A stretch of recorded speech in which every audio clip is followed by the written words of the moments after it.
नमस्कार। आज की इस खास ऐतिहासिक विश्लेषण में हम एक बहुत ही दिलचस्प विषय पर चर्चा करने वाले हैं।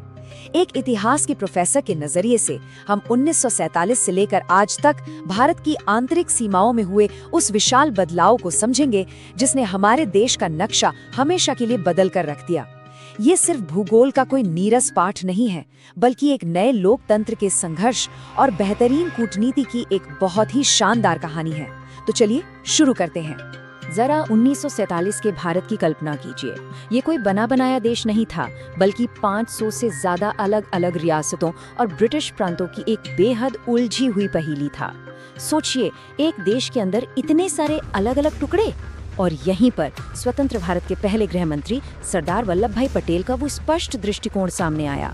उनका सिर्फ एक ही लक्ष्य था, इन सभी बिखरे हुए हिस्सों को जोड़कर एक मजबूत और एकजुट लोकतांत्रिक राष्ट्र बनाना। आज की हमारी इस परीक्षा समीक्षा के 5 मुख्य पड़ाव हैं। रियासतों का एकीकरण, 1950 का संवैधानिक वर्गीकरण, भाषाई पुनर्गठन, 1950 और 1956 के बीच का अहम अंतर, और आखिर में साल 2000 के बाद बने नए राज्य।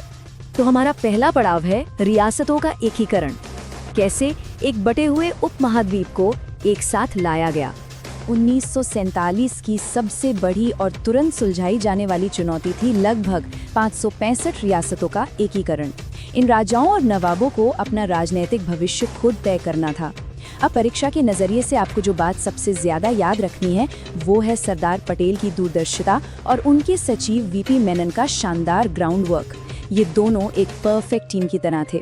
मेनन ने जमीनी स्तर पर जाकर लगातार बातचीत की, अपनी बेहतरीन कूटनीति का इस्तेमाल किया और नतीजा ये हुआ कि ज्यादातर रियासतें बड़े ही शांति से भारत का हिस्सा बन गईं। लेकिन सब कुछ इतना आसान भी नहीं था। जहां ज्यादातर रियासतें अपनी मर्जी से भारत में शामिल हो गईं, वहीं कुछ ने कड़ा विरोध भी किया। जूनागढ़ और हैदराबाद जैसी रियासतों का मामला काफी पेचीदा था। हैदराबाद के नवाब किसी भी कीमत पर स्वतंत्र रहना चाहते थे और जूनागढ़ में भी हालात कुछ ऐसे ही थे। सरकार को यहाँ खास रणनीतिक कदम उठाने पड़े, जनमत और कूटनीति का सहारा लेना पड़ा।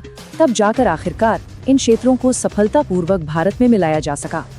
हमारा दूसरा पड़ाव है 1950 का संवैधानिक वर्गीकरण, यानी आजादी के बाद का पहला प्रशासनिक नक्शा। 1950 में जब हमारा संविधान लागू हुआ तो राज्यों को 4 हिस्सों में बांटा गया, भाग ए, बी, सी और डी। परीक्षा के लिए इसे याद रखना बेहद जरूरी है।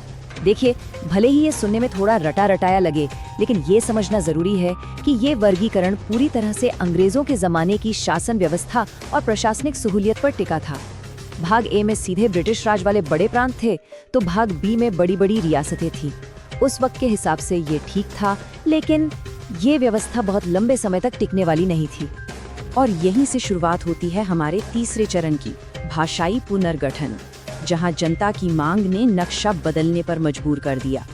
जैसा कि मैंने कहा, 1950 की व्यवस्था लोकतांत्रिक दबावों के आगे कमजोर पड़ने लगी थी।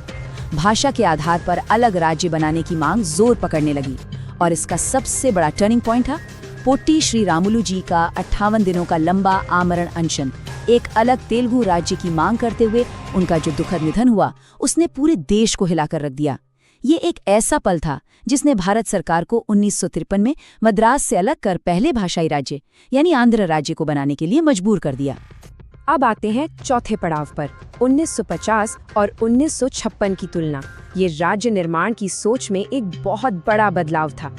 सिर्फ 6 सालों के अंदर सब कुछ बदल गया। परीक्षा के लिए ये तुलना बेहद महत्वपूर्ण है। एक तरफ 1950 का वर्गीकरण था, जो सिर्फ और सिर्फ अंग्रेजों की खींची हुई सीमाओं और प्रशासन के आसानी पर आधारित था, और दूसरी तरफ आया 1956 का ऐतिहासिक राज्य पुनर्गठन अधिनियम। इसने भाषा और संस्कृति को आधार बनाकर भारत के नक्शे को पूरी तरह से नया रूप दे दिया। इसी के कारण मलयालम बोलने वालों के लिए केरल बना और कन्नड़ भाषी मैसूर यानी आज का कर्नाटक का विस्तार हुआ।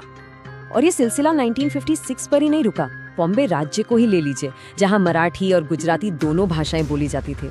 वहां संयुक्त महाराष्ट्र आंदोलन जैसे बड़े और तीव्र जन आंदोलन हुए, और आखिरकार जनभावना को देखते हुए 1 मई 1960 को बॉम्बे राज्य को 2 हिस्सों में बांट दिया गया, मराठी भाषी महाराष्ट्र और गुजराती भाषी गुजरात। 1960 से लेकर 1980 के दशक तक भाषा और संस्कृति के आधार पर राज्यों के बनने की ये लहर पूरे उत्तर और पूर्वोत्तर भारत में फैल गई। एक एक करके नए राज्य बनते गए। नागालैंड को उसकी अलग जनजातीय पहचान के आधार पर राज्य का दर्जा मिला। पंजाब पुनर्गठित होकर पंजाब और हरियाणा में बट गया और इसी दौरान सिक्किम जैसे क्षेत्र भारत का पूरी तरह से हिस्सा बने और गोवा को भी पूर्ण राज्य का दर्जा मिल गया। हमारी 28 राज्यों वाली सूची धीरे धीरे आकार ले रही थी। अब हम पहुंचते हैं अपने अंतिम और 5वें चरण पर, साल 2000 के बाद राज्यों का गठन। अब देखिए, साल 2000 के बाद जो नए राज्य बने उनसे हमें एक बहुत ही दिलचस्प बात सीखने को मिलती है। अब नए राज्य बनाने की वजह सिर्फ भाषा नहीं रह गई थी, फोकस पूरी तरह शिफ्ट हो चुका था। अब मुख्य मुद्दे थे विकास और संसाधन। लोगों की शिकायत थी कि इतने बड़े बड़े राज्यों में कुछ खास इलाके विकास से बिल्कुल अछूते रह गए हैं। इसलिए आदिवासियों की अलग सांस्कृतिक पहचान, उनके खनिजों और संसाधनों का सही इस्तेमाल और प्रशासन को बेहतर बनाना, ये वो नए मानक थे जिन्होंने 21वीं सदी में नए राज्यों की नींव रखी। इसे समझने के लिए झारखंड और तेलंगाना का उदाहरण सबसे सटीक है।